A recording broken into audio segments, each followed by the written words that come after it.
Hello, welcome to another wonderful session with the Wax channel, the arena of possibilities where we give you the best and finest education through engineering, modern technology, and entertainment.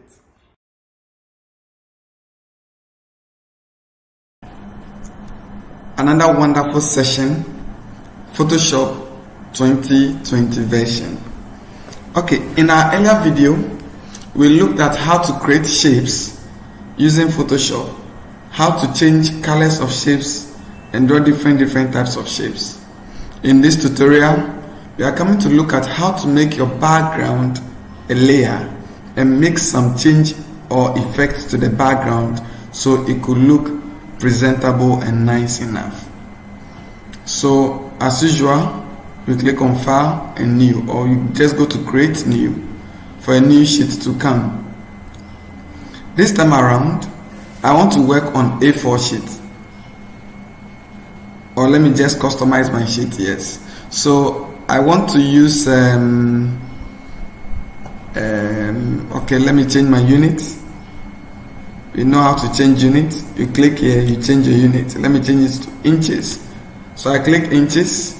I want a width of 20 inches and a height of 15 inches. Now resolution should be on 300, so 300 pixels per inch, so you can get a very nice quality. Then color mode always should be RGB color, unless you don't want it colored. Let me name my file or my project as my next tutorial. Okay, once I'm done with this, I just click create and the sheet now appears for me. Okay, so this is 20 inches by 15 inches.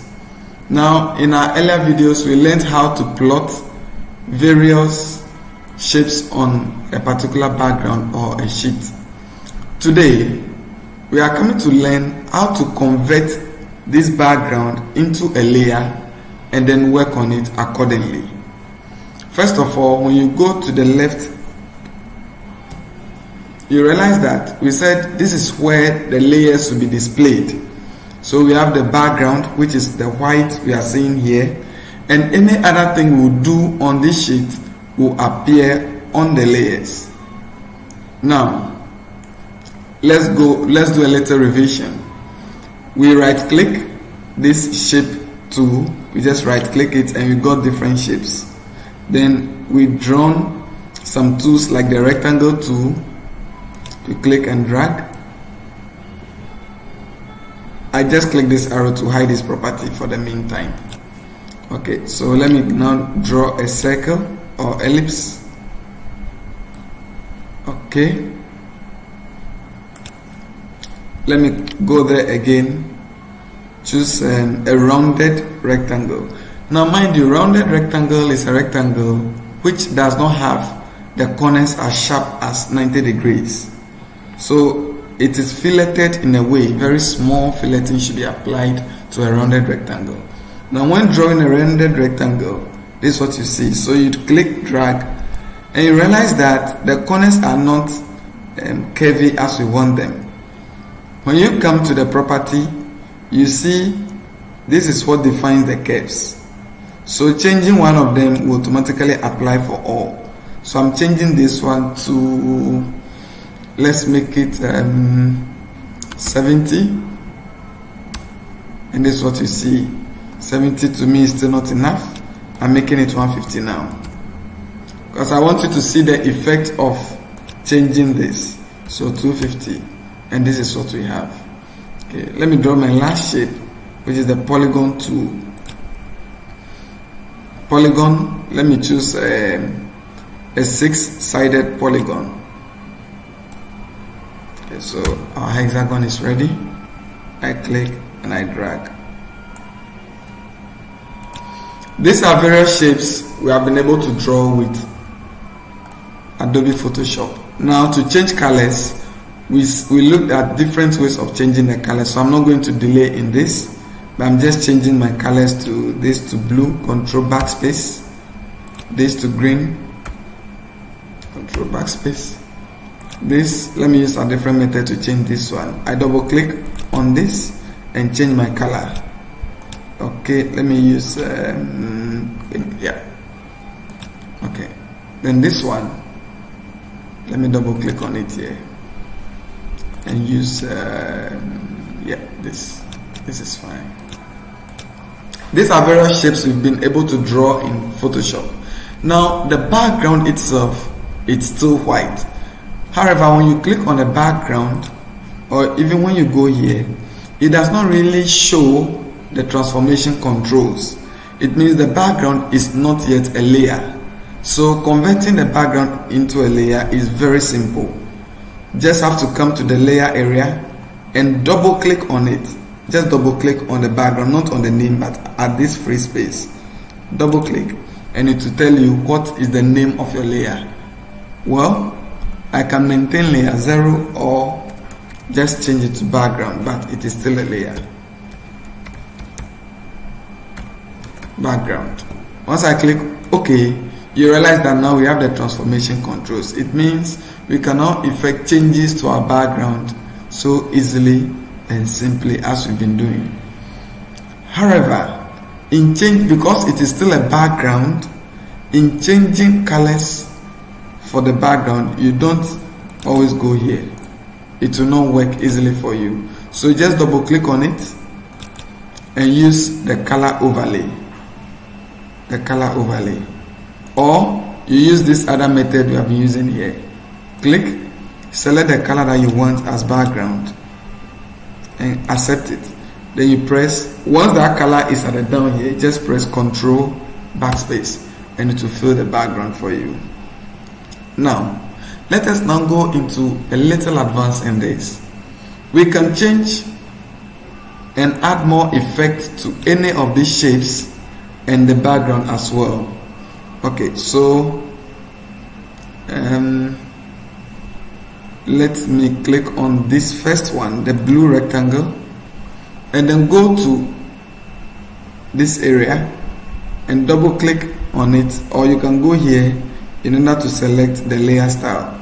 So just let me select the layer style by double clicking on this free space here for the layer style to open. Now let's begin with bevel and emboss. When you click on bevel and emboss, this is the effect you are going to see. We are actually working on the blue rectangle, so please watch it carefully and take note of the effects and changes that are coming. When you click on bevel and emboss, this is what you see. So it protrudes or extrudes the particular thing you are working on nicely like this. You can still make even changes to this. So this bevel and emboss, it is an inner bevel now. When I click on inner bevel drop down, I see outer bevel. This is what you see on that. When I click on the drop down, I see emboss. So this is emboss, which is both the combination of the outer and the inner bevel. When I click on it again, we have pillow emboss, and then we have the stroke emboss. Okay, in my case, I want to use bevel, inner bevel.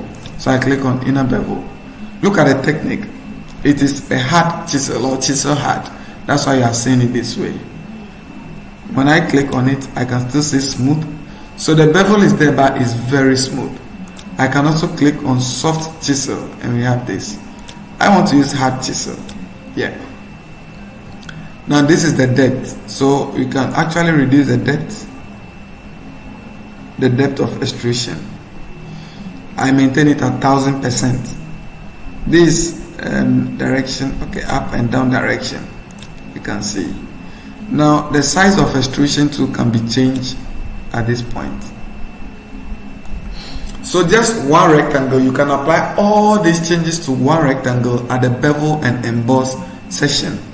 We can even soften it a little so it doesn't look too sharp. It will be a bit blurred. Okay, let me maintain 117 pixels. We have other things here, the angle, the contour, the gloss contour. I entreat that you open your layer style, go to bevel and emboss, and then play along with some of these things. it will give you a fair idea on what you want to do and how to do them. We have contour, which is also part of the emboss. Likewise, texture. When I click on texture, this is what you see.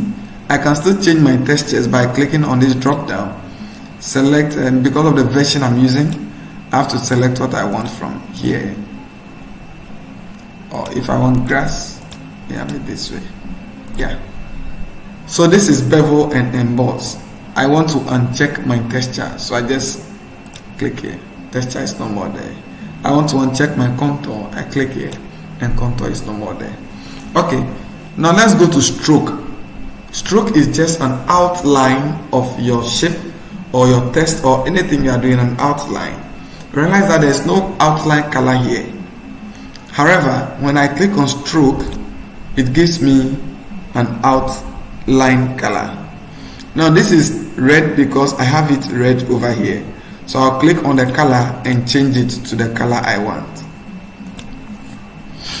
Yes. It is deep black and gray sort of color over here because we are dealing in emboss and bevel. So if I should even uncheck the emboss, you see the stroke very well. Yeah. So I come back to stroke and I can increase or decrease the size of my outline, the size of my stroke.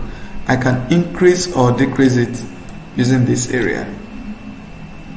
Yeah. I can also change the position to outside. As you can see, the stroke is currently inside. I can make it to go outside. Then we have dissolve, we have the blend mode. You can play along with this and get to know much about them. Right, so that is stroke. In our next videos, we are going to look at the remaining layer star tools and how to create gradients and very nice effects to your texts, your shapes, and your background. Please do subscribe for more videos and latest tutorials on Adobe Photoshop.